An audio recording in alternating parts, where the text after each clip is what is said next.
Ulrich, a very good afternoon to you. A lot to go through, in fact.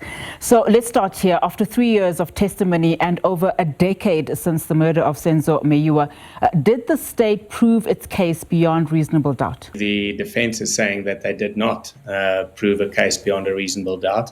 And the defense has indicated that they will be bringing an application for the discharge of their clients in terms of Section 174 of the Criminal Procedure Act. Now, what Section 174 clearly states is that it is a safeguard in order to prevent accused persons from being convicted if a case has not proven against them beyond a reasonable doubt, and that the only inference that can be drawn from them having to testify and from presenting a case is that they will, in fact, incriminate themselves even though a case has not been proven against them by the state.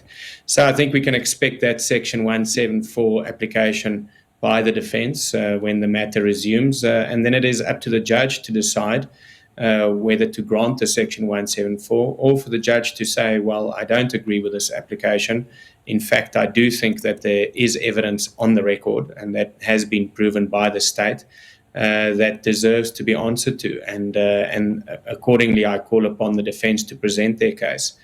If the judge makes that ruling, then the defense case will entail the calling of witnesses, the possible calling of the accused, and other possible eyewitnesses. And as we heard in the snippet earlier, any witness that the state did not call during the proceedings will now be made available to the defense to also call in an attempt to show that their clients are in fact innocent of these charges. So, it's difficult to say now yet whether the case has been proven against them beyond a reasonable doubt, because I do think that there is evidence that's been placed on the record that needs to be answered to.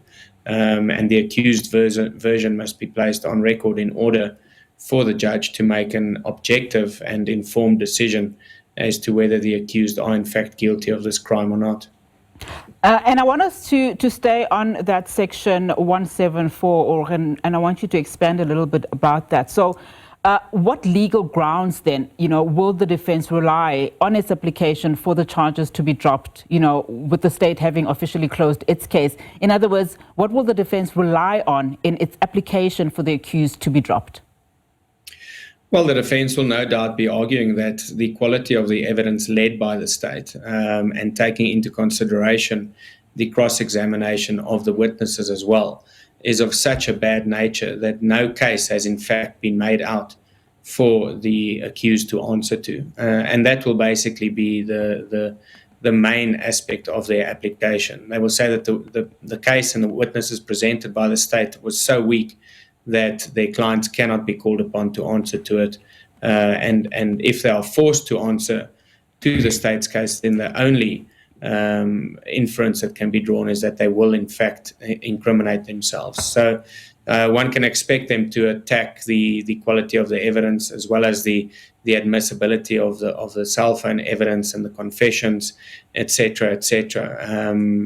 I do, however, think that ultimately after a Section 174 application, the judge is going to not allow it and call upon the defense to present their case. Ulrich, thank you so much for that.